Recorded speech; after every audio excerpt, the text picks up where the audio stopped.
peculiar à nossa proposta, né, informação, que é queimadura. Lembrando que essa ação é uma ação do Hospital São Francisco, da educação continuada dos residentes em cirurgia geral, chefia direta da equipe de cirurgia do Dr. Marcelo Gomes Girundi e da residência em cirurgia do Dr. Rodrigo Faria.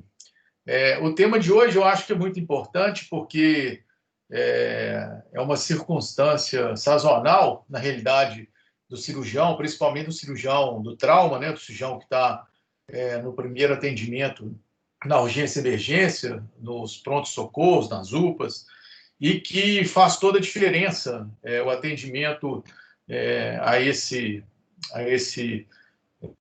trauma por queimadura, até porque a sequência, né, de tratamentos onde envolva a internação hospitalar, a condição do paciente crítico em CTI e até depois pela conduta da cirurgia plástica, está pautado principalmente nos primeiros atendimentos.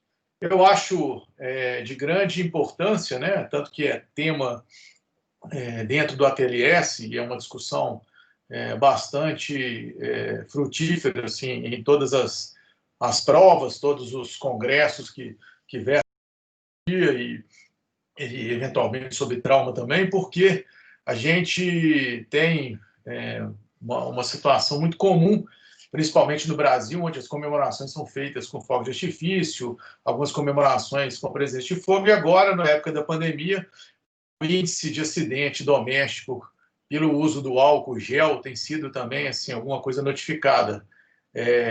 Quando eu fazia a revisão bibliográfica para a aula de hoje, assim, vários artigos já no mundo inteiro relatando grandes acidentes domésticos de queimadura com grande parte de uma superfície corporal e outras circunstâncias mais, e que, para o cirurgião geral, é de grande importância, né? A gente hoje se depara, por exemplo, com algumas situações em algumas residências que sequer veem a presença de um paciente com uma queimadura mais grave, onde possa se dar o privilégio e a atenção do primeiro atendimento, que se envolva o manejo desse paciente na dor, na infecção, da reposição volêmica, enfim. Então, a gente começa a aula de hoje com a doutora Tamires, R2 do Hospital São Francisco, falando a respeito do ATLS. Tamires, você me escuta? Sim, doutora. Vamos lá? Vamos compartilhar a tela aqui.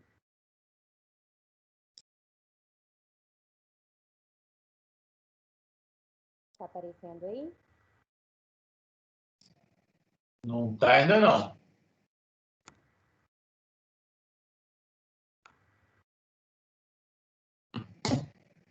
E agora? Agora sim, vamos lá. Boa noite, meu nome é Tamires, eu sou residente do segundo ano de cirurgia geral da Fundação Hospitalar São Francisco de Assis, conforme o doutor Igor havia dito, e eu fiquei responsável pela apresentação do tema queimaduras, segundo a 10ª edição do ATLS. Inicialmente, é importante ressaltar que as lesões térmicas são causas importantes de morbidade e mortalidade no mundo, e a observação dos princípios de reanimação no trauma e a implementação de medidas emergenciais simples pode reduzir de forma significativa essa morbidade e mortalidade associada a essas lesões. E a diferença mais importante entre as queimaduras e outras lesões é que as consequências da lesão por queimadura estão diretamente relacionadas à extensão da resposta inflamatória à lesão. Portanto, diante de um paciente com queimadura, nós devemos implementar prioridades. Essas prioridades constituem medidas salvadoras e incluem interromper o processo de queimadura, controle da via aérea e obtenção de acessos venosos. Com relação à interrupção do processo de queimadura, nós devemos retirar todas as roupas do paciente, tirar os objetos, os acessórios que ele esteja utilizando, lembrando que se a roupa estiver aderida à pele, ela não deve ser arrancada. Em seguida, esse paciente deve ser submetido a uma irrigação copiosa, de preferência com solução salina aquecida, ou mesmo água corrente se disponível no local do atendimento, por exemplo, um chuveiro ou mesmo mangueira. E, em seguida, esse paciente deve ser coberto com lençóis secos e limpos e também aquecidos a fim de evitar a hipotermia. Como segunda medida... Oi? Os slides não estão passando. Só um momento. Assim passa? Passa. Tá, então eu vou deixar nesse modo aqui. No caso falando então da segunda medida salvadora, que seria o controle da via aérea. É importante nós termos sempre em mente que a obstrução das vias aéreas em um paciente com queimadura pode não estar presente imediatamente.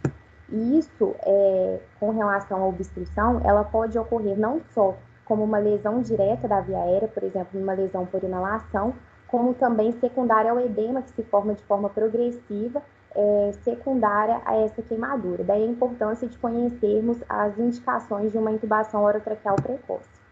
A primeira delas, sinais de lesão térmica por inalação, que inclui a presença de chamuscamento dos cílios, das vibristas nasais, ou mesmo a presença de depósito de carbono na cavidade nasal ou cavidade oral, ou expectoração carbonácea. Sinais de obstrução da via aérea, que incluem rouquidão, estridor, paciente com utilização da musculatura respiratória acessória, ou mesmo retração external. Pacientes com superfície corporal queimada maior que 40% a 50%. Presença de queimaduras faciais extensas, de mucosa oral, cervicais de espessura total, edema significativo ou alto risco de edema, pacientes com disfasia e redução do nível de consciência, onde o reflexo de proteção das vias aéreas estará prejudicado. Ou mesmo aquele paciente com indicação de transferência para um centro de grande queimado, onde durante essa transferência não há uma equipe preparada para a intubação desse paciente. Então, todas essas são indicações de intubação orotraqueal precoce. É importante ressaltar também o alto grau de suspeição na intoxicação por monóxido de carbono, principalmente aqueles pacientes que sofreram queimaduras em áreas fechadas, e aí é importante que a oximetria de pulso não deve ser valorizada nesses casos, porque ela pode estar falsamente normal, e o diagnóstico é dado exatamente por essa história de exposição e também a mensuração da carboxiemoglobina. E o tratamento é um tratamento bem simples e que salva vidas, que é exatamente a inalação de O2 a 100%. E a terceira medida salvadora é justamente a obtenção dos acessos venosos, de preferência 2 acessos venosos calibrosos, no mínimo 18, periféricos. Os membros superiores, no caso, é preferencial aos membros inferiores, justamente pelo alto risco de flebite e flebite séptica quando há punção das safenas. E algo importante para se ressaltar é o seguinte: quando a cateterização da veia periférica não é possível através de uma pele íntegra, não é contraindicação a realização dessa cateterização sobre a pele queimada, desde que a veia seja visível. E aí uma visível e acessível no caso. E quando isso não é possível, nós podemos lançar mão do acesso central ou mesmo acesso intraósseo. E é importante mantermos esses acessos em vigilância contínua, justamente pelo risco de perda dos mesmos secundário ao edema. E aí, um ponto importante é que todo paciente com superfície corporal queimada maior que 20% tem indicação da ressuscitação volêmica. E uma atualização importante da 10ª edição do ATLS, que reflete a preocupação relacionada à ressuscitação volêmica excessiva, é justamente a substituição da fórmula utilizada no cálculo do volume infundido. Nós usávamos habitualmente a forma de Parkler, né, que em geral estava associada a uma ressuscitação volêmica excessiva. Então, atualmente é indicado essa forma. Então, nós vamos utilizar 2 mililitros vezes o peso do paciente em quilos, vezes a porcentagem da superfície corporal queimada. Metade desse volume é administrado nas primeiras horas e a outra metade nas 16 horas subsequentes. E o ajuste do volume deve ser feito com base no débito urinário, alvo em pacientes adultos 0,5 ml por quilo-hora e em crianças 1 ml quilo-hora. Aqui eu coloquei um exemplo, um homem de 100 quilos com 80% da superfície corporal queimada. Utilizando essa fórmula, então, seria 2 ml vezes 100 vezes 80% da superfície corporal queimada, totalizando 16 mililitros em 24 horas. A primeira metade em 8 horas, numa taxa de infusão de 1000 ml hora, e a segunda metade nas próximas 16 horas, numa taxa de 500 ml hora, com o alvo de ajuste seguindo pelo débito urinário. Aqui, alguns detalhes com relação na criança, nós substituímos aqueles 2 ml por 3 ml, e no paciente com queimadura elétrica, 4 ml. e no caso aqui, o débito urinário alvo é 1 a 1,5 ml quilo-hora. E aí, algo que eu não havia dito antes, de forma propositada, que é relacionado à profundidade da queimadura. Quando nós vamos calcular o volume a ser infundido, nós não consideramos as queimaduras de primeiro grau. Portanto, só vamos considerar as queimaduras de segundo e terceiro grau.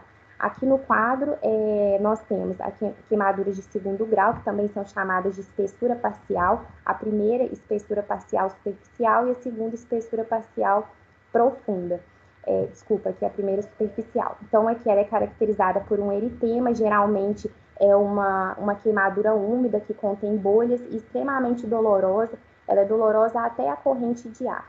E aqui, no caso da espessura parcial profunda, ela tem um aspecto avermelhado moteado e pode ser esbranquiçado, também pode apresentar bolhas, mas ela costuma ser mais seca e menos dolorosa que a espessura parcial superficial. Aqui um exemplo de queimadura de segundo grau e aqui de terceiro grau, com esse aspecto escurecido em couro, em geral não sem edema, mas ao redor pode haver edema e as lesões adjacentes também podem ser extremamente dolorosas. No caso do terceiro grau em si, costuma ser indolor. E aí, como então definir a superfície corporal queimada do paciente? A ferramenta preferida é a regra dos 9, onde o corpo do adulto é dividido em áreas anatômicas que representam múltiplos de 9, com a cabeça 9%, né, frente e verso, o tronco aqui 36%, cada membro superior 9%, genitário e palma das mãos 1% e cada membro inferior 18%. Na criança, essa proporção é diferente, principalmente na cabeça, por apresentar uma proporção maior em relação ao restante do corpo e menor nos membros inferiores em relação ao adulto. Quando a queimadura ela é irregular, o que a gente pode fazer é utilizar a palma das mãos do paciente, representando então 1%. Bem, após então implementar essas medidas salvadoras, o ABCDE do trauma, né, com as intervenções devidas, reavaliações simultâneas e estabilizado o paciente, nós vamos partir para a avaliação secundária e adjunta, que inclui a coleta de uma história e a realização de um exame físico detalhado, os exames laboratoriais que vão incluir hemograma, tipagem sanguínea, provas cruzadas, eletrólitos, função renal. É importante o beta-HCG nas mulheres em idade fértil e também a gasometria arterial com a detecção da carboxiemoglobina naqueles pacientes com história de queimadura em ambientes fechados.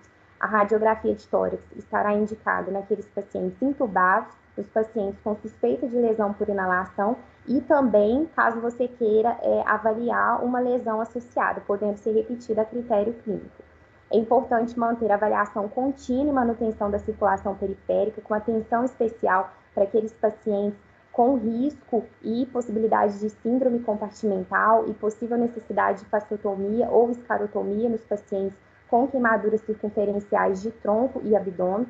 A sondagem gástrica está indicada em todos os pacientes com náuseas, vômitos, distensão abdominal e aqueles com superfície corporal queimada. Lembrando que quando esses pacientes forem transferidos para um centro de queimado durante o transporte, ele já deve ter sido sondado previamente e essa sonda ser mantida numa aspiração contínua. Com relação aos usos dos narcóticos, analgésicos e sedativos, eles devem ser administrados de forma intravenosa, em pequenas doses e com maior frequência, lembrando que num paciente com queimadura extensa, geralmente a ansiedade e a agitação se deve à hipovolemia e hipoxemia. Então, nós devemos excluir essas causas antes, quando presentes, tratá-las, justamente porque o uso dos narcóticos, analgésicos e sedativos podem mascarar os sinais relacionados à hipovolemia e à hipoxemia. Com relação aos cuidados com a ferida, lembrar que as feridas devem ser cobertas e isso já ajuda no controle da dor e nós devemos evitar o uso de antissépticos e também não romper as bolhas. Os antibióticos não devem ser usados de forma profilática, nós devemos reservá-los para o tratamento das infecções e sempre arguir quanto à imunização antitetânica desse paciente. E agora eu vou falar um pouquinho mais rapidamente com relação aos aspectos mais importantes das lesões térmicas específicas. Com relação às queimaduras químicas, lembrar que as queimaduras por substâncias alcalinas tendem a ser mais graves que por substâncias ácidas, justamente porque a substância alcalina penetra mais no tecido. E essa gravidade vai depender do tempo de contato, da concentração do agente e da quantidade também. Quando esse paciente possui uma queimadura por pó seco, antes de irrigarmos a lesão, nós temos que remover esse pó com escova e, seguido, a gente faz a irrigação com água aquecida em torno de 20 a 30 minutos. Lembrando que nas lesões por álcalis, nós temos que fazer essa irrigação por um período mais prolongado.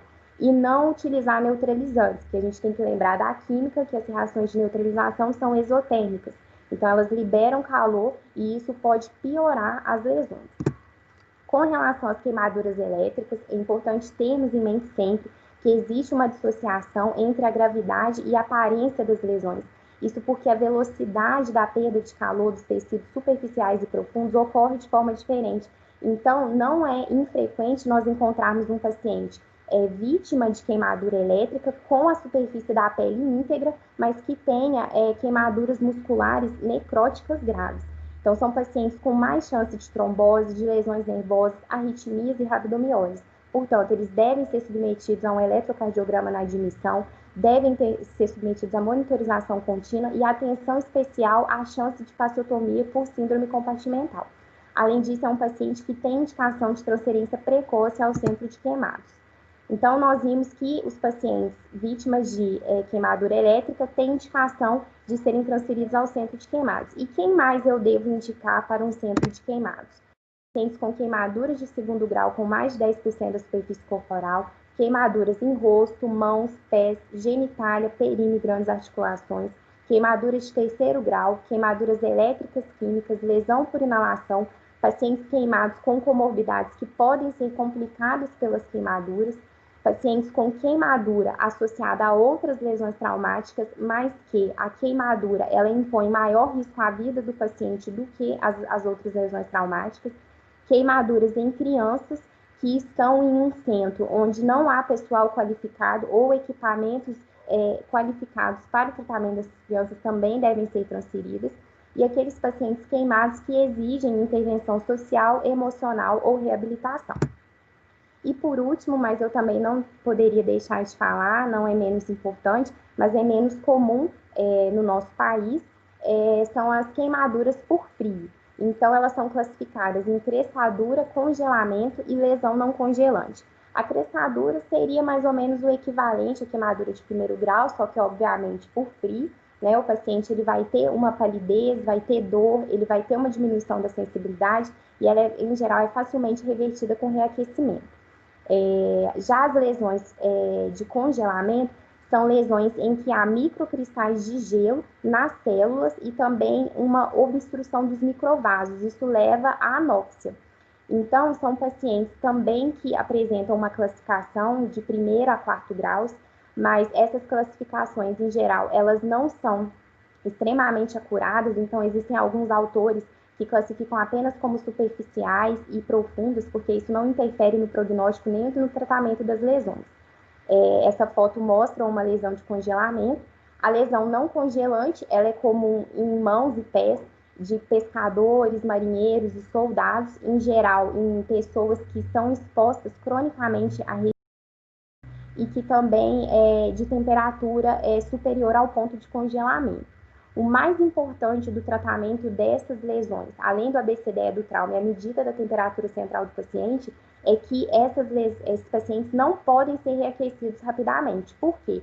Devido ao risco de lesão de reperfusão.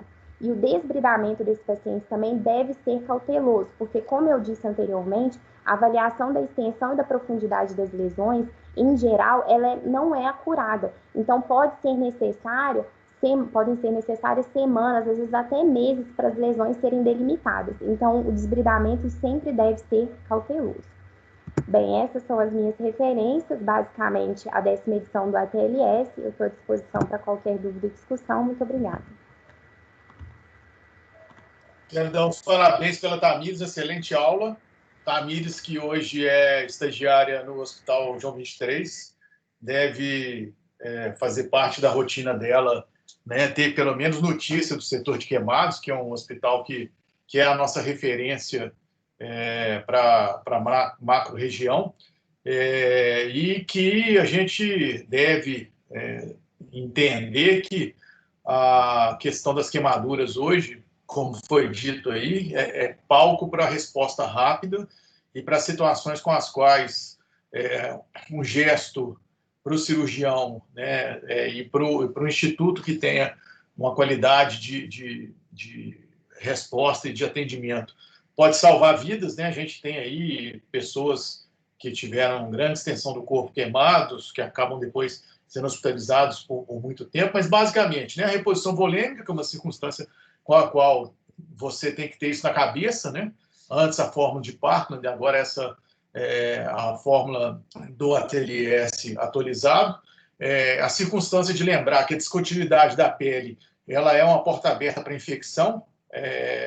Eu já vi pacientes irem a óbito por infecção e por tétano, por essa descontinuidade de grandes extensões.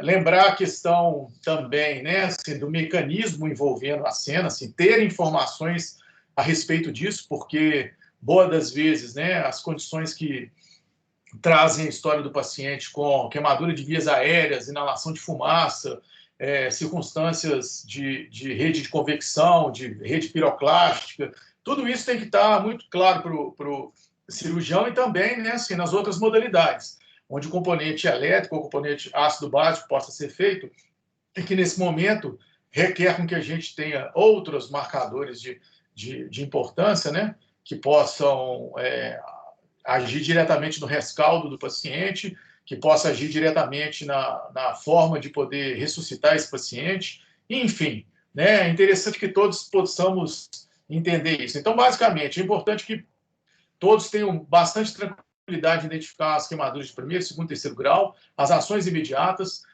quais as situações que devem ser feitas para a segurança do cirurgião e do paciente, entender que o atendimento ele tem que ser multiprofissional, né? Naquele momento, a presença do enfermeiro ajudando, do técnico de enfermagem, muitas vezes fazendo resfriamento e as situações dos outros envolvidos para as medidas e, por sequência disso aí, entregar o paciente em condições a fazer o segmento que seja na terapia intensiva ou mesmo nos centros de grandes queimados, né?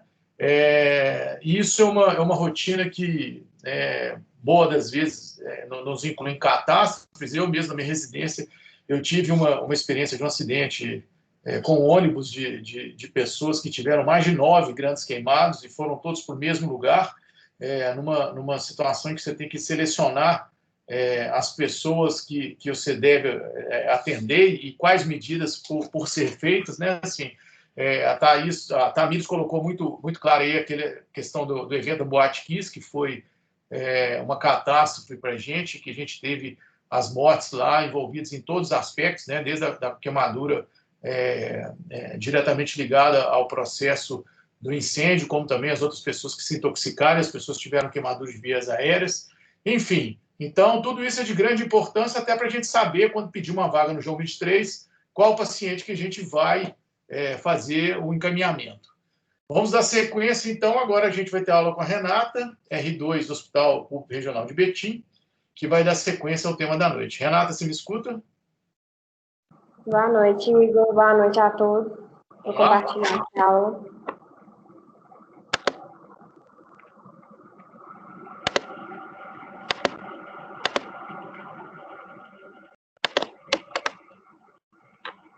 Eu vou falar sobre queimaduras em geral, sobre a fisiopatologia e a abordagem secundária dos grandes queimados e dos queimados como um todo.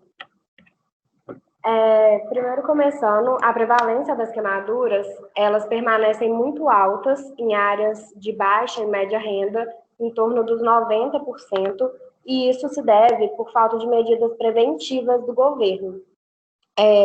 De acordo com a ABA, ela relata que, de modo geral, as queimaduras nos Estados Unidos, em 2019, foram como primeira causa por fogo, seguida de lesões térmicas, com 31%, e menos frequente, lesões químicas e elétricas, como a Tamires tinha falado. A causa específica de uma queimadura, ela determina diferentes abordagens de tratamento por conta de diferentes mecanismos de resposta fisiopatológica. Por exemplo, uma queimadura térmica, a gente vai tratar diferente de uma queimadura por congelamento. A queimadura, ela desencadeia uma resposta inflamatória que promove o processo de cicatrização. Mas, em grandes queimados, esse processo ele se torna mais extenso e mais descontrolado, levando a uma inflamação aumentada, causando um estado catabólico generalizado e de cura retardada. Essa resposta é conhecida como resposta hipermetabólica e está associada ao catabolismo, ao aumento da incidência de falência de órgãos e a infecções e até a morte. Falando só um pouquinho sobre cicatrização, a cura dessas feridas, elas envolvem fases dinâmicas e sobrepostas.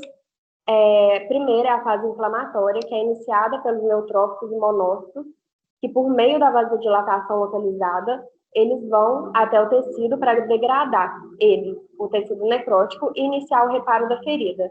Seguido disso, vem a ativação dos fibroblastos por meio de várias citocinas, que ajudam a iniciar a fase proliferativa, que visa restaurar a perfusão vascular e promover a cicatrização de feridas. E a fase inicial, que é de cicatrização, envolve a remodelação da ferida com o colágeno e a elastina que são depositados na ferida. Isso pode acontecer alguma alteração e desenvolver cicatrizes hipertróficas ou queloide. A queloide são essa remodelação de maneira desorganizada. E já a cicatriz hipertrófica, ela tem a organização, porém, ela é mais proliferativa, então fica uma cicatriz mais alta. Falando um pouquinho sobre o choque e o estado hipermetabólico que deve após a lesão, ocorre a liberação de catecolaminas e de cortisonas, que são hormônios do estresse. Eles são liberados e evoluem para um choque distributivo, em qual a perfusão tecidual é comprometida devido ao extravasamento do fluido para o interstício. A lesão por queimadura, ela também deprime a função cardíaca dentro de algumas horas após a lesão. A diminuição da função cardíaca, junto com a hipovolemia relativa associada à vasoconstrição, elas afetam a perfusão de tecidos e órgãos, isso é o choque distributivo, e aumentam a disfunção orgânica e os danos teciduais. Após esse hipometabolismo inicial, que fica em torno de 72 a 96 horas após a lesão, ocorre um estado hipermetabólico, que é tipicamente observado, e ele pode persistir em grandes queimados até 36 meses após a lesão. Esses hormônios do estresse, como os que eu já falei, e os glicocorticoides, que são produzidos pela suprarrenal, associado ao glucagon, que é produzido pelo pâncreas, aumentam a pressão arterial, a resistência periférica à insulina e a quebra de glicogênio. Esses resultados, eles geram efeitos de aumento de gasto energético de repouso, aumento da temperatura corporal, a perda de massa muscular e o aumento da síntese de proteínas de fase aguda, como o IGF-1, que tem efeito anabólico. E aí, por isso, resulta em um catabolismo de órgão associado à disfunção orgânica. A queimadura, ela tem um profundo efeito sobre o sistema imunológico. Dos achados que viu em estudos foi uma pneumonia associada ao ventilador, que é um dos achados mais comuns em grandes queimados intubados. Fontes adicionais de infecção também nesses pacientes pode ser devido à sua própria microbiota, associada à pele, ao trato respiratório ou ao intestino. E a liberação de citocinas da resposta inflamatória, ela leva a uma resposta exacerbada, acontecendo um recrutamento dos leucócitos, causando febre ou hipotermia com taquicardia e taquipneia. Esses eventos, eles desenvolvem uma resposta imune adaptativa comprometida. E aí, sobre a abordagem do paciente grande queimado, como a Tamires exemplificou muito bem, a gente tem que se basear no APLS, e existem outros também, que é o MSB e o ABLS, que é da ABA. E em uma pesquisa secundária é necessário principalmente a profilaxia antitetânica adequada, como o Dr. Igor falou, e com análises laboratoriais, com gasometria e etc. A necessidade de fazer a ressuscitação volêmica é de grande importância, sendo usado 2 ml por quilo por superfície corporal queimada, principalmente em queimados acima de 20% da área corporal. E o fluido de escolha ele é um cristalóide, que é comumente o Ringer lactato. No entanto, na maioria dos pacientes com queimaduras graves, o uso exclusivo de cristalóide ele pode resultar numa ressuscitação excessiva. E aí, para resolver essa situação, a gente usa outros adjuvantes, como a albumina e o plasma. Existem também outras estratégias de purificação de sangue que visam remover os mediadores inflamatórios circulantes, como a troca plasmática terapêutica ou a hemofiltração. Essa última, ela tem maior disponibilidade por não ser tão cara. De acordo com as melhorias de sobrevida e redução do tempo de internação hospitalar, eles foram ser observados só depois da introdução da excisão e do enxerto precoce, que foi colocado como padrão no tratamento dessas feridas. A excisão precoce é um dos tratamentos padrão ouro e ela atenua o estado hipermetabólico. Ela remove o nicho biológico da infecção e reduz o risco de sepsis por queimadura. O autoenxerto precoce, ele baseia nessas melhorias com o fechamento rápido da ferida e uma melhora de sobrevida. Mas com essa questão do precoce, fica debatido qual que é a melhor hora de se fazer o enxerto.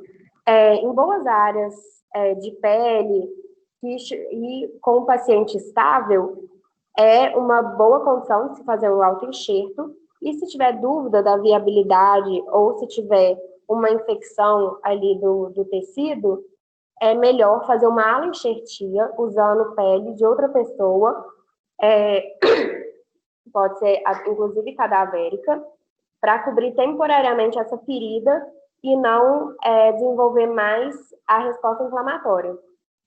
A cobertura da queimadura, padrão ouro, elas são de enxertos autólogos de espessura parcial.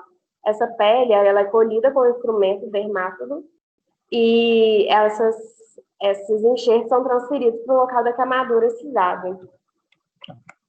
Sobre cuidados e reabilitação dos pacientes. Em todas as fases do atendimento, deve-se fazer o controle adequado da dor com opioides e com a retirada deles, inclusive, no final do tratamento.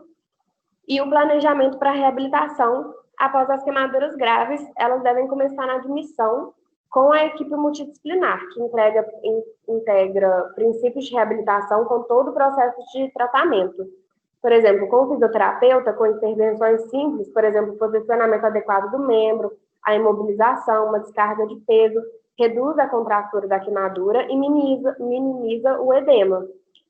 Pode também ser uma abordagem com psicólogo, porque esse tipo de queimadura, principalmente em grandes queimados, ela traz ansiedade, depressão, uma condição de qualidade de vida menor. E aí, com essa abordagem psicológica, deve haver um retorno melhor da qualidade de vida e mais precoce também. Concluindo, é necessário identificar as populações vulneráveis para que elas possam ser alvo de estratégia de prevenção que reflita a cultura local e a disponibilidade de recursos, principalmente em locais de baixa renda. A resposta de uma queimadura ela é muito complexa, assim como a sua abordagem, que é multidisciplinar, deve ser com vários parâmetros, não é somente a queimadura por si só, ela mexe com todo o organismo. E ela resulta em cicatrizes físicas e psicológicas ao longo da vida, causando dor, influenciando a saúde mental, a qualidade de vida do paciente e a capacidade de retorno do trabalho, associada à mortalidade subsequente. Por isso que é necessária uma abordagem multidisciplinar para esses pacientes se tornarem menos sofridos no final do tratamento. Eu estou à disposição para qualquer dúvida, qualquer pergunta. Quero dar os parabéns à excelente aula. Elucidou muito bem, né, já os primeiros passos após a admissão no contexto do trauma do grande queimado. A gente teve falando aí de algumas circunstâncias, né? Assim, a questão que o paciente já deve receber a dose de antibiótico, a questão do paciente também receber uma dose plena de bloqueador de bomba, a questão da analgesia, principalmente, assim, alguns pacientes chegam a infartar por causa da dor, e é insuportável, de fato, assim, principalmente as queimaduras de segundo grau de grande repercussão, até pela posição do paciente. Então, assim, tudo isso, desse primeiro momento, eu queria que vocês pudessem pensar na importância já para os passos seguintes. A Renata apresenta um artigo hoje da Associação Americana, e vejam vocês, num país de primeiro mundo, né, onde a gente tem uma repercussão muito maior de controle de regra de segurança, como ainda é também uma situação do dia a dia, a queimadura nos centros de referência e atendimento de pronto-socorro, né? O segmento disso tudo é muito, muito, muito importante, porque essas fases de resposta inflamatória, de catabolismo, elas precisam de ser manejadas. E a questão da equipe multidisciplinar já começa a aparecer logo cedo. Uma das condições com as quais a gente deve pensar nesse paciente, principalmente de uma maneira precoce, porque se você tem uma resposta inflamatória muito grande, um estado de catabolismo, há necessidade de você ter uma dieta balanceada. Há necessidade de você ter uma dieta que ela possa ser imunomoduladora. Esse paciente ele tem que ter uma resposta imune que ela não possa entrar numa exaustão por causa do processo inflamatório e que ela possa ter também assim como aliada e não como um consumo a mais. Além disso, né, as circunstâncias que envolvam a fisioterapia motora, respiratória, as condições que envolvam o estado emocional desse paciente, muitas das vezes eles serão pacientes mutilados pro resto da vida, né?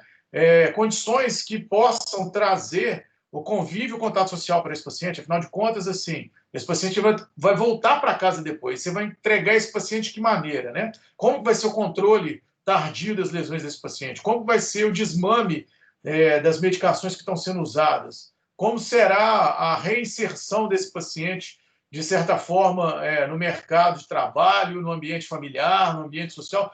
Tudo isso começa a ser pensado desde quase que o primeiro dia. Então, eu acho que seria importante, nesse momento, vocês terem a consciência, quem for passar pelo Hospital João 23, pelo Hospital Isoleta Neves, quem for passar pelo Odilon Berens, quem for passar pelo Regional de Betim, que esses contextos todos, eles seguem, né? Assim, eles vão fazer com que o paciente seja referendado depois para uma condição de tratamento secundário, assim. Quando for pensar nesses enxertos que a Renata falou, a cirurgia plástica tem que entregar para a gente um paciente que possa receber esses enxertos, mas a gente tem que entregar para eles um paciente nutrido, um paciente livre de infecção, um paciente que tenha bom controle das medicações, bom controle dos curativos, das coberturas, uma equipe de cuidados e curativos multidisciplinares, as indicações certas no momento certo para você poder fazer algumas medidas até mesmo para poder paliativar esse paciente. Então, tudo isso eu queria que vocês começassem a pensar, e a escolha do artigo sendo, né, da Sociedade Americana não é por menos. É para que a gente possa pensar que lá também é um grande problema, apesar da facilidade em todo e qualquer tipo de centro para que possa ser dado esse primeiro atendimento. A gente segue, então, o tema. Vamos ter agora a aula da Tânia. Ela é R2 do serviço do Hospital São Francisco. Tânia, você me escuta? Boa noite, doutor. Tudo bem? Olá.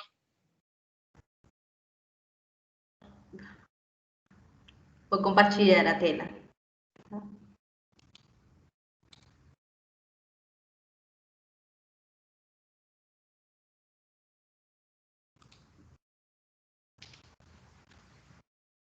Está pronta a tela? Não apareceu ainda, Tânia.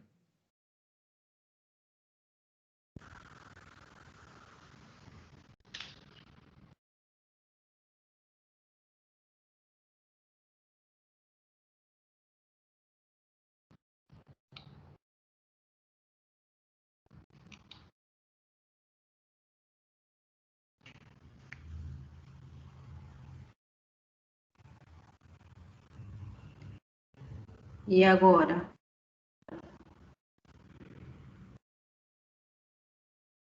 A tela não aparece. Tá?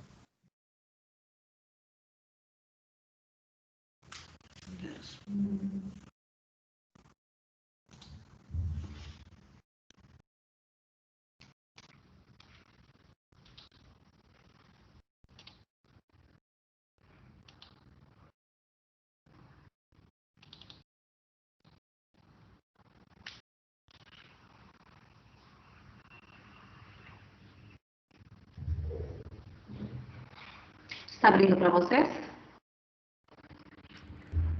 Não, Tânia, ainda não.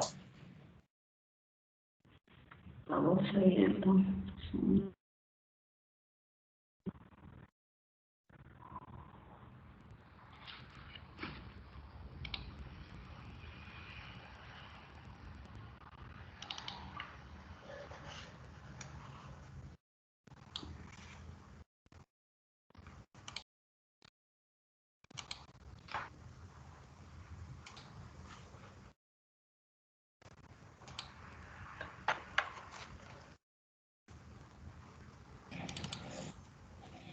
Tânia, vamos passar para a aula adiante. Você tenta entrar de novo, e aí se apresenta depois da barra. Pode ser?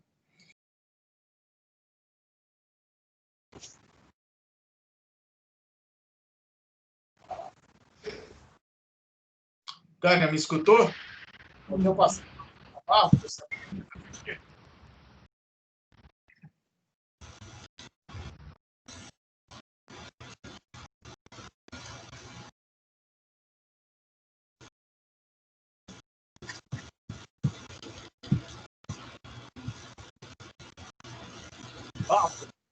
Oi?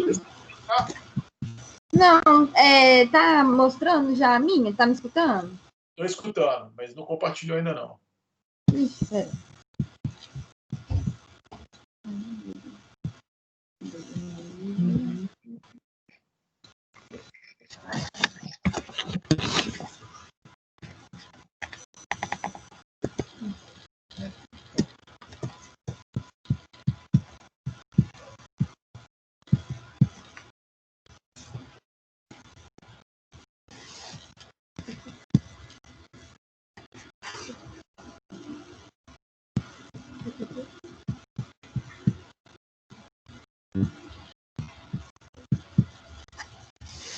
Agora tá certinho? Certinho. Ótimo. Então, a abordagem, assim, o artigo que ficou para mim é uma abordagem um pouco diferente dessas abordagens mais técnicas, mais, mais clínicas mesmo, ou da prática. É um antes, durante e depois, um cuidado informado do trauma nas vítimas de queimadura. Inicialmente, a gente precisa saber o que é esse cuidado informado no trauma. É um modelo que existe para diversos segmentos, assim, que foca no cuidado no relacionamento dos usuários versus profissionais de saúde. Esse modelo vai agir não só na prevalência da doença, no agir ali da doença em si, no geral, mas também no impacto como um todo do trauma no doente, como um todo mesmo, como um indivíduo, como no indivíduo que é antes, durante e após o trauma mesmo. Vai corresponder, então, a políticas, procedimentos e práticas no sentido de minimizar traumas e apoiar a recuperação desses pacientes até um tempo posterior do trauma em si. Vai se concentrar na experiência do indivíduo, como eu falei, antes, durante e após o trauma, fazendo o indivíduo, mais uma vez, um ser complexo. O artigo vai elaborar, então, um modelo de cuidado informado no trauma no ambiente da queimadura. Tendo em vista que as queimaduras, como já foi visto aí pelas meninas, são traumas complexos, que envolvem o paciente tanto física quanto psicologicamente, e pode ter desfechos desfavoráveis se não abordados precocemente, assim, mais uma vez, como um todo. Ainda hoje, assim, a gente vê essas abordagens atuais muito focadas na queimada, no físico, na abordagem física, no tratar o paciente, ele sair dele, tirar ele da urgência, tratar ele como um todo, como um físico mesmo, e excluindo o psicológico. E aí, quando se faz isso, perde a oportunidade de minimizar desordens psiquiátricas anteriores ou principalmente posteriores a esse trauma. Ele divide o modelo de cuidado em 3 partes: o antes, o durante e o após. O antes, ele vai ser, né, a gente tem que ter em vista, claro, que tem que ter o tratamento da queimadura aqui, como já foi visto.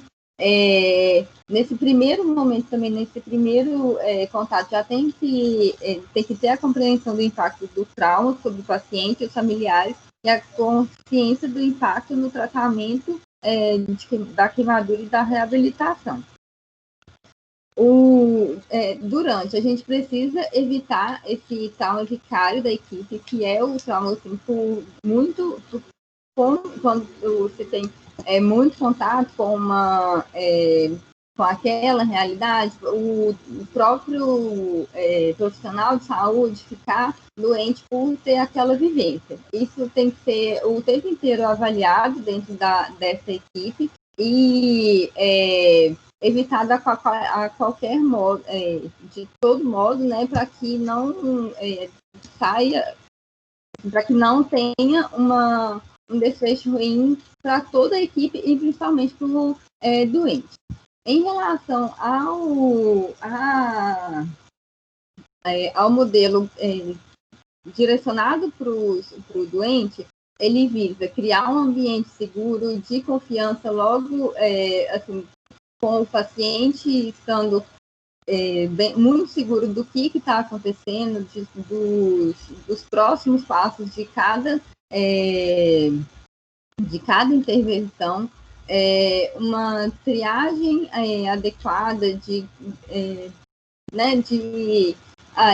nesse momento vai ser feito esse tipo de tratamento, e aí logo depois nós vamos para esse, com o paciente participando em todo momento da sua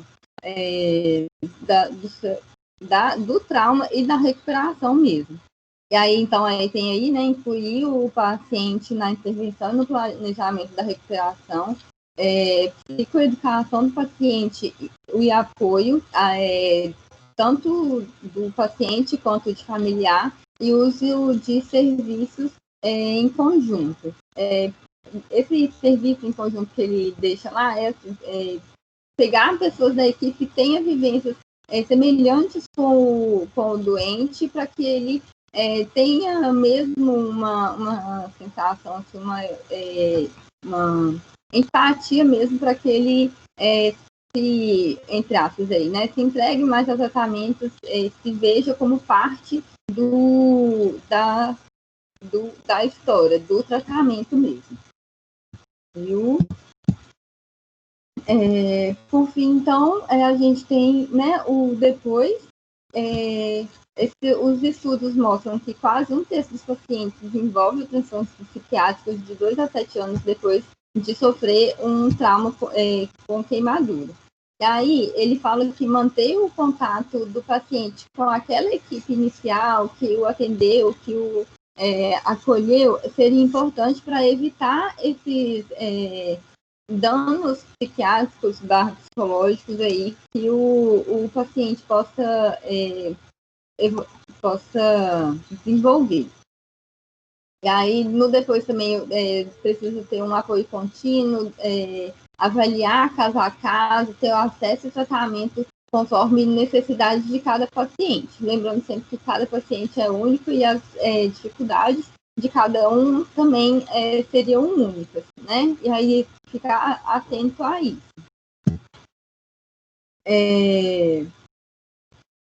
E aí, então, o texto quis mostrar esse modelo com o objetivo de que tem por objetivo minimizar o sofrimento e danos psicológicos e apoiar proativamente o paciente na recuperação a curto e longo prazo.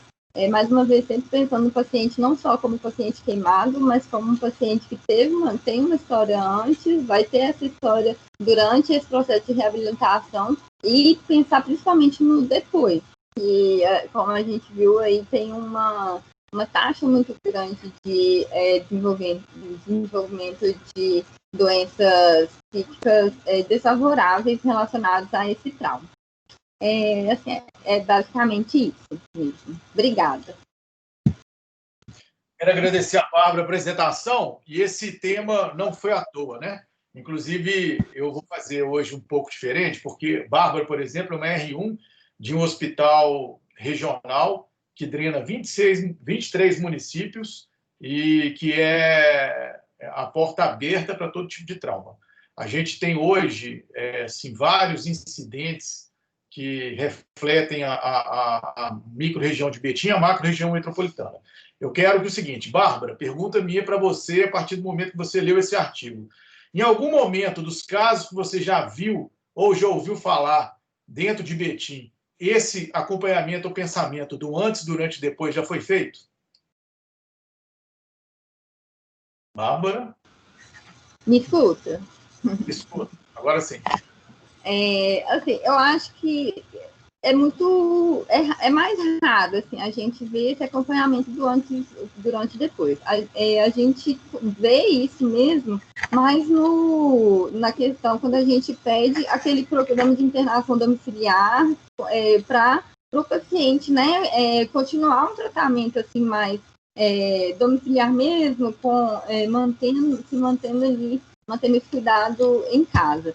Só que, ao mesmo tempo, também a gente tem uma burocracia muito grande para conseguir esse serviço, né? A gente tem uma lista de coisas assim, que a gente precisa, às vezes a gente vê que o paciente realmente precisa e é uma grande, grande dificuldade para conseguir. Inclusive, eu já tentei uma vez o PID e, infelizmente, não consegui, e o paciente acabou, assim, tendo os últimos, né, não era relacionado à queimadura, mas tendo esses últimos momentos dentro do hospital e assim, o depois não foi de jeito nenhum valorizado. Foi, assim, Bárbara, assim, em algum momento você já ouviu falar, por exemplo, que uma dessas equipes da admissão ou a equipe da cirurgia geral possa ter recebido novamente esse paciente ou que possa ter revisitado esse paciente? Da cirurgia geral ali do hospital de algum paciente do PID, sinceramente não sei. Não tenho essa informação ainda não. De ter essa visita contínua, né? De ter algum acompanhamento mais de perto, assim, não.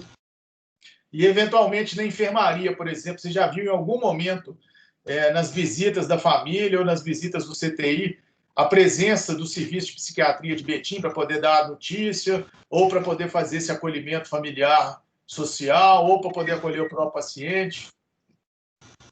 Em conjunto, não. Eu já passei por uma situação em que eu precisava dar uma notícia, né, para o paciente e que aí eu chamei o serviço social. Mas não o serviço de psiquiatria. Não, esse contato eu realmente também não tive. Então, a gente vê que é uma coisa um pouco que tem que ser conquistada, né? E é um caminho longo. Eu acho o seguinte, né? Quando eu escolhi esse artigo, né, não à toa, Bárbara, inclusive, foi uma das pessoas que me procurou para a gente tentar estabelecer a questão de um protocolo de cuidado paliativo e assim por diante. E a gente tem que pensar antes mesmo dos cuidados paliativos, dos cuidados clínicos com atenção plena. Pensa bem, um queimado, por vezes, como eu falei, ele vai chegar no hospital, ser atendido por uma equipe de cirurgia geral, pode ser que não dê seguimento a esse atendimento.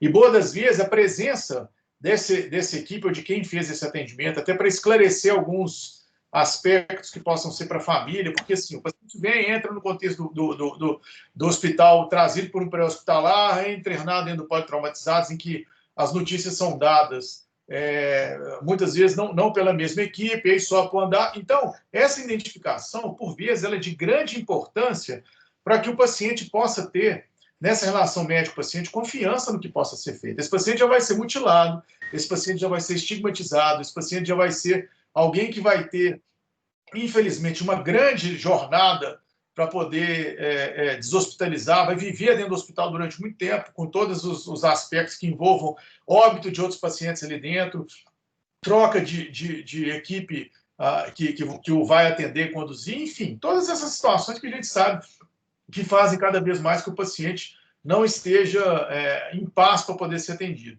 E quero lembrar que os pacientes que se encontram nesse momento com afetações psiquiátricas ou psíquicas, ou a família que assim está, eventualmente, por exemplo, até deprimidos, que é o mais esperado, a conduta e o manejo não são tão simples, né? O paciente ele começa a ter distúrbios psicoemocionais que vão diretamente com o fato do paciente estar ali precisando de se recuperar e não ter, inclusive, essa resposta imunológica. Quantas vezes a gente vê o paciente que realmente está se entregando aquilo ali, preferindo a morte do que ter que se recuperar e ir para casa estigmatizado dessa forma. E a família acreditar e tentar essa linha de cuidados e apostar nessa história e levar o paciente para casa. Então, nós, como cirurgiões, temos a obrigação de poder conduzir e de, inclusive, referenciar esse paciente.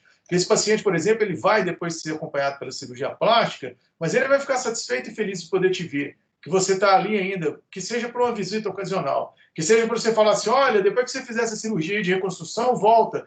E imagine vocês sendo, né, os cirurgiões plásticos ou os cirurgiões que vão conduzir isso, numa ala infantil, por exemplo, em que você vai ter morte de criança, você vai ter mutilação de criança, ou crianças que vão sair dali mutiladas para o resto da vida. É importante que vocês possam ter esse apelo para a família acreditar que a estética, nesse momento, ela pode ser amenizada pela cirurgia plástica, que é necessário uma vigilância muito grande, porque essas pessoas podem ter, inclusive, situações secundárias no futuro, com úlcera de Marjolin, né, assim, de carcinoma espinocelular, de queimadura. Então, tudo isso é responsabilidade de quem deu o primeiro atendimento também, né? É claro que alguns aqui vão falar assim, não, Igor está ficando doido, né? Vê se eu vou voltar a ver um queimado desse. O cara, olha, eu estou falando que cabe a nós, na proposta que temos na formação dos cirurgiões de agora para diante, a mudar a chave do que antigamente a gente tinha, né, de troglodita na porta do pronto-socorro. Não é assim mais, né? Eventualmente, alguns outros podem passar por vocês ou para vocês esse tipo de pensamento, que não é a nossa tônica, né? Eu tenho aqui esse compromisso de tentar fazer com que vocês tenham esse atendimento por demais humanizado e essa interlocução com o paciente, porque eu prefiro muito mais que amanhã esse paciente possa ser tratado dessa maneira e a gente tem essa luta do que ele meter uma bala na cabeça por não conseguir se inserir de novo no contexto que possa estar, ou crescer, né, com outros tipos de situações que não são fáceis. Então, esse artigo em especial, eu pedi que a Bárbara pudesse apresentar para trazer, né, essa alertiva e a importância que muitas vezes nós podemos ter de... Eu peguei um plantão na segunda-feira e na próxima segunda não me custa nada passar lá no leito de CTI, passar no leito da enfermaria e falar, e aí, como é que tá? Como é que estão as coisas? Você está bem? Você está melhorando? E isso criar para o paciente o mínimo de vontade de querer melhorar. Tá? Bárbara, obrigado. Quero dar continuidade com Tânia. Vamos ver se Tânia vai conseguir agora apresentar. Está me escutando aí, Tânia? Sim. Vamos lá? Vamos. Vamos lá.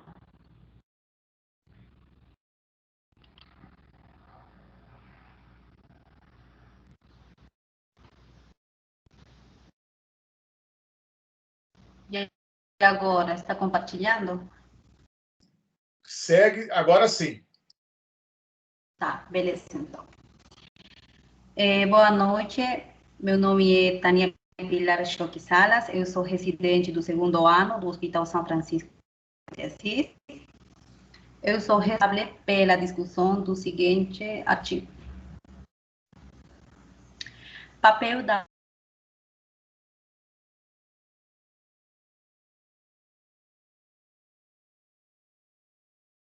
Tânia, estamos sem seu áudio. profilaxia antibiótica, sistema na fase aguda das crianças. É um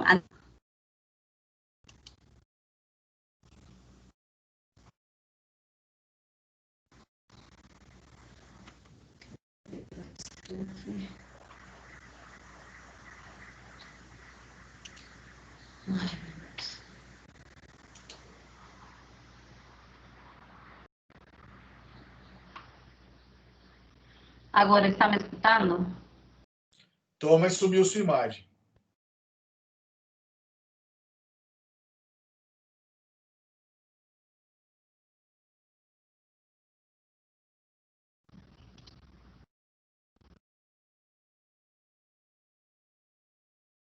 Mas porque eu não estou entendendo o que está acontecendo.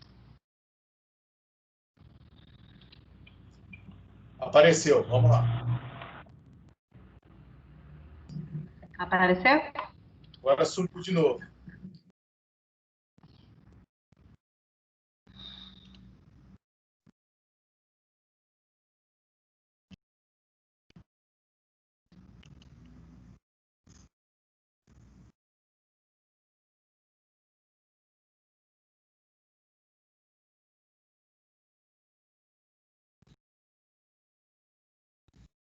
Apareceu?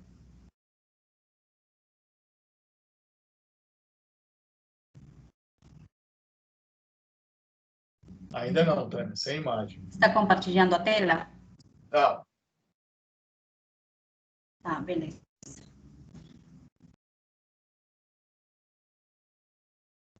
Então, o tema de hoje é o papel de antibiótica sistêmica na fase aguda das queimaduras, de uma análise retrospectiva de um centro de cuidados terciários. Foi realizado pela equipe do Dr. Banset Haram Muthukumar no Departamento de Queimaduras e Cirurgia Plástica do Hospital Sabda, a Índia, aceitado em dezembro do ano passado.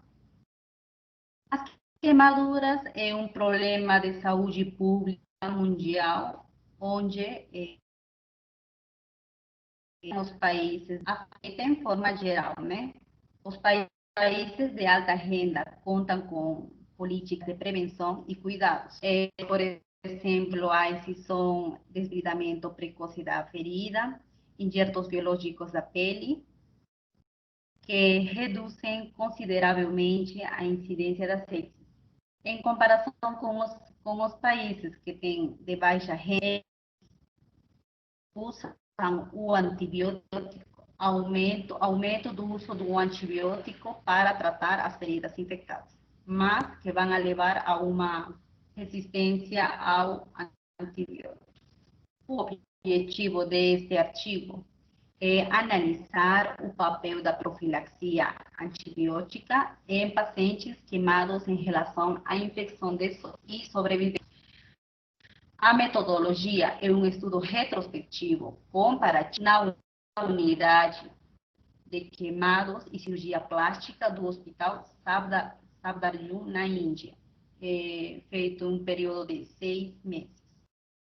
A população de estudo pacientes entre 18 e 50 anos apresentaram queimaduras térmicas e escaldaduras com uma superfície corporal entre 30% a 60%, sendo acompanhados por um mês desde o dia da queimadura. E os critérios de exclusão são infecção prévias documentadas, pacientes com diabetes mellitus, falha orgânica e comorbilidades relacionadas ao aparato respiratório. Antibiótico-profiláxia foi usada a penicilina ou cefalosporinas de terceira geração. Para definir os parâmetros deste estudo, foram usados os critérios de sepsis, fizeram culturas microbiológicas das feridas, diagnosticaram queimaduras inalatórias, presença de pneumonia e o ápice. O que é o ápice? É o índice abreviado da severidade de queimadura. É usado para classificar a sobrevivência de pacientes queimados. Está conformado por 5 parâmetros: o gênero, idade,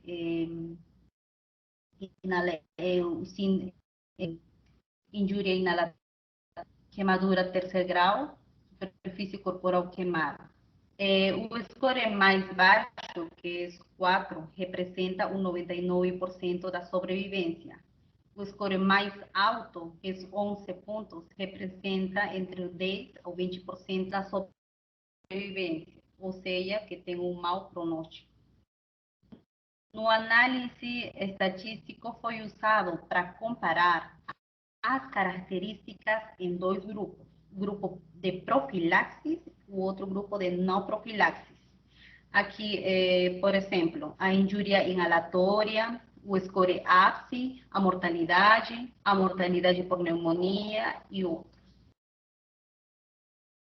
Nos resultados, nessa tabela, podemos observar, por exemplo, o score APSI, a sepsis e a mortalidade. Não existe diferença estatisticamente significativa entre a pneumonia e a mortalidade por pneumonia. Aqui sim, o grupo não profilático é maior ao grupo profilático. Nos resultados, no subgrupo da queimadura inalatória, aqui podemos observar que na pneumonia, 20 pacientes apresentaram pneumonia no grupo de profilaxia e 29 pacientes apresentaram em grupo não profilático. No subgrupo de pneumonia, aqui podemos observar 3 parâmetros: na injúria inalatória, a sepsis e a mortalidade. Estes três têm aumentado com no profilático. Podemos falar aqui que foram para óbito 10 pacientes no grupo de profiláxia e foram 27 pacientes no grupo não profilático.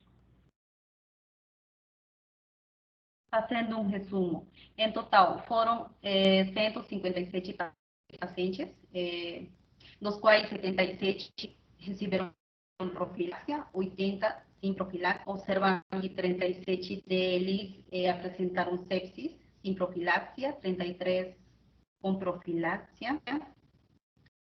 A mortalidade foi 40 pacientes sem profilaxia, 38 com profilaxia. E a queimadura inalatória teve 38 pacientes sem profilaxia e 30 com profilaxia. A pneumonia foi 32 pacientes sem profilaxia e 22 com profilaxia. A conclusão desse artigo não apoia o uso rotineiro de profilaxia antibiótica em pacientes com queimadura. A administração ajuda a queimaduras inalatórias e pacientes que evoluíram com pneumonia. Também a pneumonia é um fator de risco independente para a mortalidade no grupo sem profilaxia antibiótica.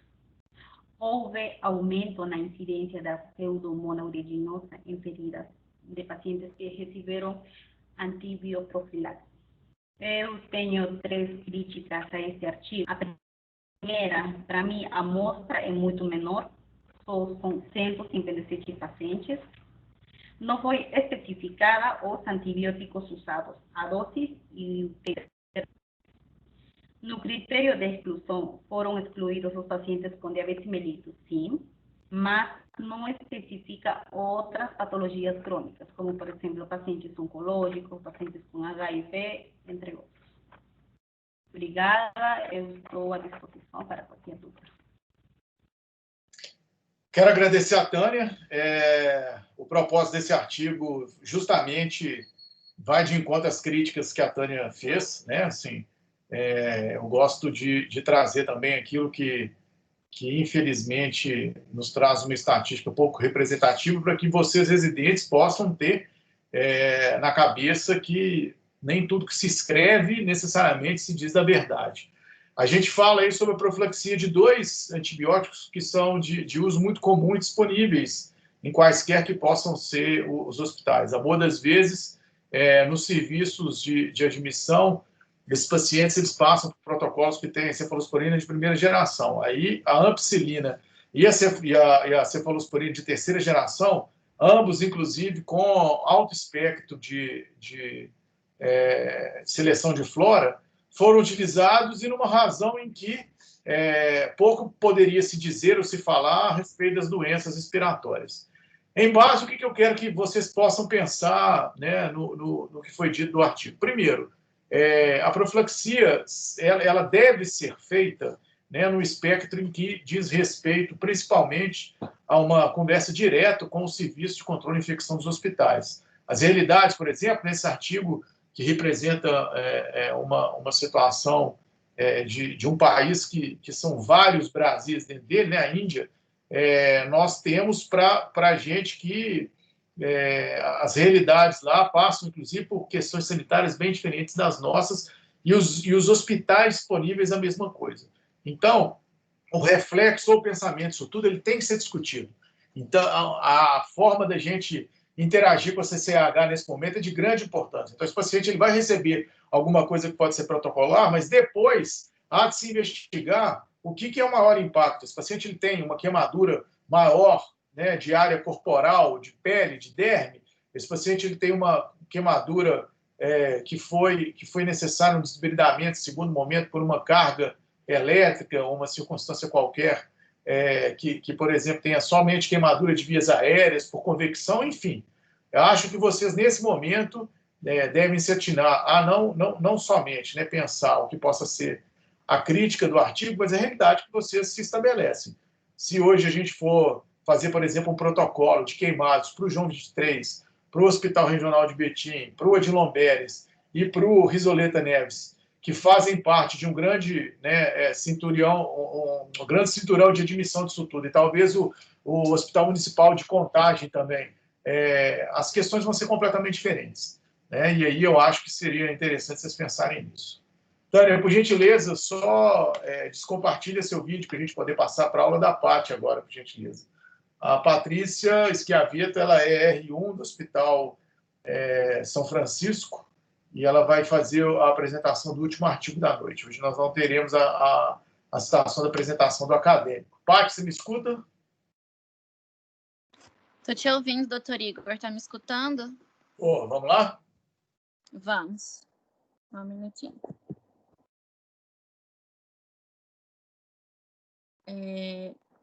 Já está aparecendo?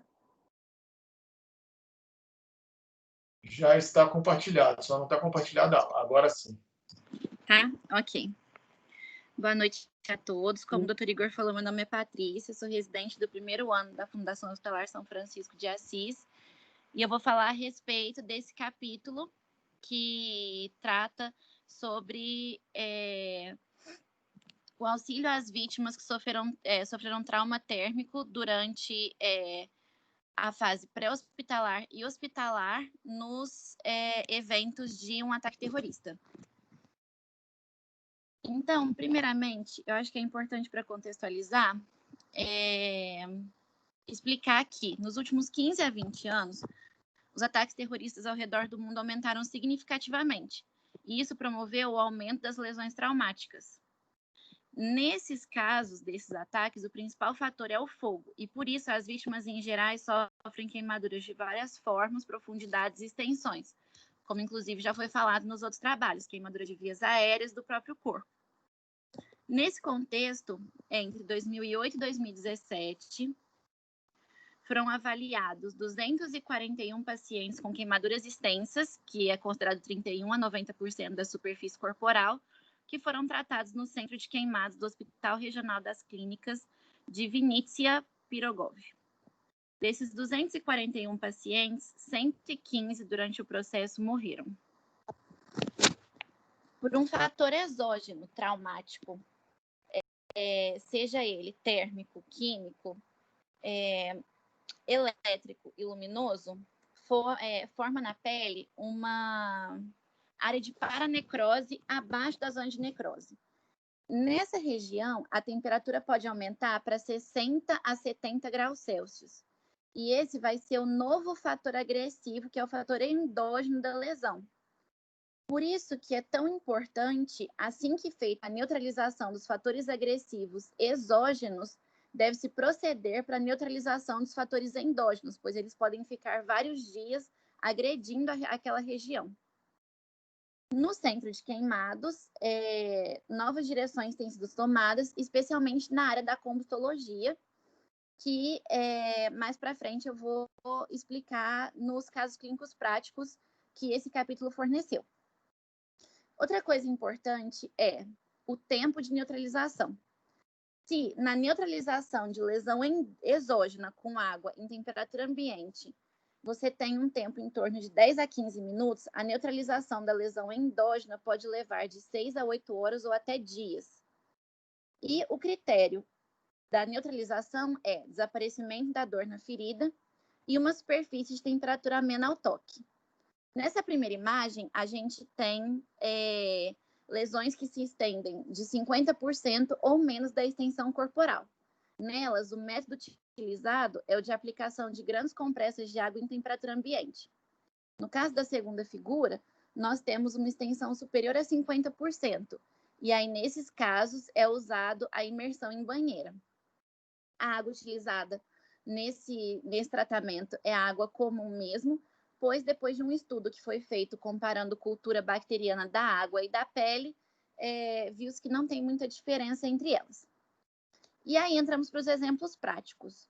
Nesse primeiro, nós temos o paciente K, com 25 anos, que teve 40% da superfície corporal queimada de grau 2B e 3. Nele, a gente pode ver na segunda figura a necrosectomia, que foi feita com drenagem das feridas, né? E com o mínimo de sangramento possível. Aí, conforme as figuras vão passando, vocês percebem a necrosectomia feita, o mínimo de sangramento e a drenagem da ferida. Só que, mesmo assim, 12 dias após o episódio inicial, foi realizada a desarticulação do ombro desse paciente. 20 dias após o episódio inicial, a granulação dos ferimentos foi fechada com enxertos autodérmicos, que dá para ver nessa primeira imagem. E 60 dias após, as feridas já estavam praticamente todas cicatrizadas, mas o paciente teve um pneumotórax espontâneo. Esse pneumotórax foi abordado e ele foi liberado do hospital 90 dias após recuperação completa. Só para dar um destaque importante, algumas técnicas que foram aplicadas, então, nesse paciente. Foi a necrosectomia extrafacial, o enxerto autodérmico e, subsequentemente, a oxigenoterapia hiperbárica com corrente de baixa intensidade. Tá. No segundo exemplo, nós temos o paciente B, que inclusive foi citado a respeito de pacientes pediátricos, né? Esse paciente tem 2 anos e 9 meses, ele teve queimaduras de estágio 2B e 3 em 50% da sua superfície corporal. A necrosectomia extrafacial e o enxerto foram feitos no primeiro dia do ferimento. No 6º dia após o episódio, a metade inferior da superfície lateral e superior do tronco foi fechado, e no 7º dia foi feita uma cirurgia semelhante na metade superior do tronco desse paciente, como dá para ver nessas duas imagens que eu coloquei também. O desenvolvimento da epitelização em volta desse enxerto auxiliou na cicatrização da ferida desse paciente 20 dias após o episódio inicial. Nesses 20 dias, ele foi submetido a 7 cirurgias, mas já no 28º dia, todas as feridas estavam praticamente cicatrizadas e ele já pôde sentar-se. No 30º dia, ele deambulou e ele foi liberado no 33º dia do hospital. Então, nesse caso desse paciente, uma das principais técnicas que foi aplicada para ele, que foi relatado no caso clínico dele, além dos diversos procedimentos cirúrgicos, foi também a oxigenoterapia hiperbárica, que a gente vai ver que é usado em praticamente todos os pacientes. Bom, então, o que deu para tirar de conclusão nesses 2 casos, nessa introdução? Tiveram outros casos ao longo do capítulo, mas por conta do tempo mais restrito, eu quis focar mais nesses 2. Com as tecnologias que foram desenvolvidas e aprimoradas, dá para se criar um algoritmo de atendimento nas fases tanto pré-hospitalar quanto hospitalar. Como entra um pouco também no que a Tamires falou, eu vou ser bem mais breve nessa parte. Então, quando indicado, faz-se RCP, os locais afetados têm que ser imersos em água, as roupas devem ser retiradas, a neutralização do efeito endógeno tem que ser realizada com água, a temperatura que eles sugerem no capítulo é de aproximadamente 26 graus, e o paciente deve ser transferido para centro de queimados quando for necessária essa transferência. Já no estágio hospitalar, a gente retoma as etapas anteriores e realiza o que tenha ficado para trás. Usa-se um filme de PVC para fechar a ferida ao final da neutralização. Usam-se cristalóides, drogas necessárias, oxigenoterapia e qualquer abordagem cirúrgica precoce quando for indicada. Geralmente, ela deve ser feita nos dias 2 e 3 após o evento inicial, e a oxigenoterapia hiperbárica no pós-operatório também tem se mostrado bastante satisfatória. Nesse paciente, que eu coloquei só as imagens como exemplo, ele também foi citado, ele também tem um caso clínico. Ele foi admitido no centro de queimados 15 minutos após os ferimentos, ele teve queimaduras grau 4, em 80% de sua superfície corporal queimada após contato com 3 quilos de álcool, e ele teve a oxigenoterapia hiperbárica com o uso do filme de PVC, que foi uma das coisas que eu citei, e ele tem também uma nova técnica que está sendo muito utilizada, que é chamada de biogalvanização, que é uma corrente de baixa intensidade, sem fonte externa, que é usada tanto para diagnóstico quanto para tratamento. É nessa figura aqui, no canto inferior esquerdo, e na segunda figura acima é a oxigenoterapia dele com o filme de PVC. Aqui eu coloquei toda a trajetória dele até a recuperação completa 2 anos após o evento inicial traumático. Bom, então, o que a gente pode concluir? Com o desenvolvimento e a melhoria das tecnologias que são usadas no tratamento desses pacientes, percebeu-se com esse estudo que teve uma redução de 2,1 vezes mais entre 2012 e 2017, comparados com valores de 84 a 89. Nos adultos, reduziu-se 1,6 vezes e nas crianças, 5,6 vezes, como dá para ver nessa tabela que eu coloquei aqui abaixo. Com isso, percebemos que encontrar e aprimorar as tecnologias que já existem é essencial para tratar os pacientes com as queimaduras, e eles podem ter uma grande contribuição para um desfecho positivo, que é, inclusive, a proposta das pesquisas para o futuro. Obrigada a todos, boa noite. Muitíssimo obrigado pela aula da Patrícia. Acho que ela foi direto ao ponto do que eu pensei, né? Vocês devem estar aí imaginando o que esse louco do Igor trouxe um artigo a respeito de ataque terrorista. Bom, primeiro que eu queria que vocês chegassem a imaginar o extremo da miséria humana, onde a gente ainda tem esse tipo de questionamento social e de impacto a condições em que se implicam conflitos étnicos, religiosos, assim por diante. Por que disso? Nós iremos, daqui a mais ou menos 3 ou 4 semanas, falar a respeito de medicina humanitária, do papel do cirurgião. Pretendo, inclusive, trazer 2 cirurgiões aqui que fazem o programa de Médicos Sem Fronteira, o programa de auxílio à área de extremo risco.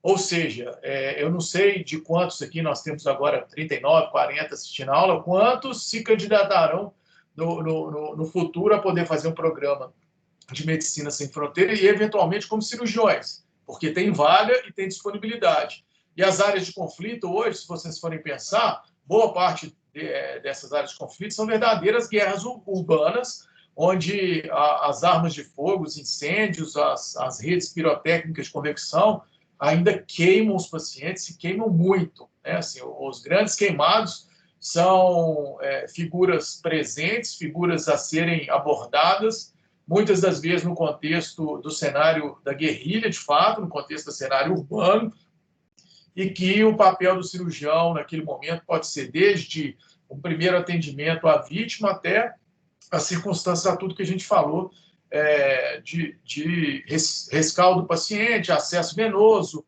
manter a via aérea e outras situações mais. Então, atentem-se a isso, porque é uma realidade que nos consome ainda e que algumas pessoas vão viver, e, ao mesmo tempo, porque essa semana fez aniversário, infelizmente, daquele evento que nós tivemos no interior, onde um psicopata psiquiátrico ateou fogo no jardim de infância, tendo mais ou menos 8 vítimas, dentre elas crianças, como foram bem colocado pela Patrícia, e que das vítimas lá presentes, muitos eram grandes queimados, salvo engano, inclusive alguns chegaram a vir para o João 23.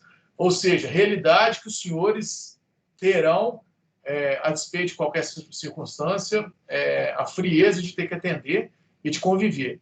Mas, ao mesmo tempo, eu tenho que mostrar bons resultados. A Patrícia mostrou aí, né, 2 bons resultados. Um de uma criança que foi atendida, que no final teve pouquíssimas sequelas a tudo isso, obviamente, né, pensando em todo o contexto daquilo que a gente falou desde o início, né, o primeiro atendimento ao queimado colocado pela Tamires, as circunstâncias que envolviam o pré, o pério, o pós-operatório e admissão desse paciente, a questão da situação da equipe multidisciplinar e do preparo para o convívio desse paciente dentro do hospital, as táticas e estratégias que pudessem envolver todas as circunstâncias da estrutura do paciente, da realidade que ele poderia viver, e também, né, de um bom tratamento sendo ofertado, de circunstâncias em que o paciente no convívio hospitalar certamente foi encorajado por bons resultados, né, assim, à medida que esse paciente ia melhorando as feridas, melhorando as coberturas, poder receber alta e ter naquelas fotos. É claro que, assim, não é a maioria, mas que vocês tenham para si, quando forem fazer escolha eventualmente, né, ou para participar de um programa externo de medicina humanitária, ou quem for fazer cirurgia plástica e for trabalhar com reconstrução, ou quem for dar plantão no hospital de pronto-socorro de porta aberta, como eu faço e outros residentes aqui estão, lembrem-se, né? Sempre podemos ter uma catástrofe dessa à nossa disposição. Seja por um míssil que caia ou a um louco que possa incendiar uma escola, um jardim de infância. Eu queria saber se alguém tem algum questionamento, alguma pergunta, se alguém quer fazer alguma colocação. Dos que apresentaram a aula, alguém quer comentar alguma coisa?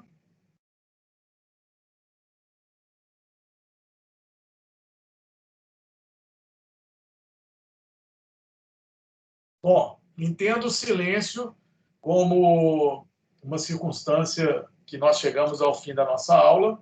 Agradecer a todos os presentes, acadêmicos, residentes, médicos, colegas. Acho que é uma aula muito proveitosa.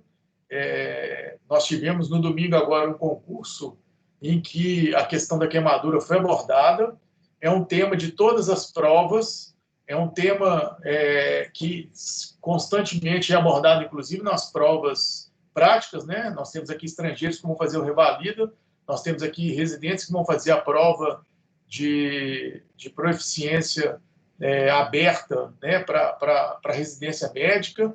Nós temos aqui residentes que vão se encaminhar a outros serviços, no interior ou em outros lugares, e que é sempre bom a gente estar revivendo esse pensamento e sabendo onde as referências vão ser feitas. Quero agradecer desde já a professora Maria Fernanda, como sempre, auxiliando a todos os acadêmicos e residentes. Quero agradecer também a Fundação São Francisco, né, por a gente, desde o início, estar fazendo essas aulas no contexto da pandemia e numa qualidade excelente, e convidar a todos que possam acessar o canal no YouTube com as aulas disponíveis. E, junto com isso, fazer o convite, desde já, para o nosso congresso acadêmico que a gente vai ter, que o pessoal da Liga Acadêmica da UNBH em Oncologia vai nos proporcionar. São temas bem bacanas, muito legais. Por gentileza, já se mobilizem aí. Eu já coloquei na nossa comunidade do WhatsApp lá a propaganda. Já façam as inscrições de uma vez, porque eu acho que, assim, vai, desde já, ratificar também todos os trabalhos que a gente vem fazendo aqui. Boa noite a todos e até semana que vem. Um abraço.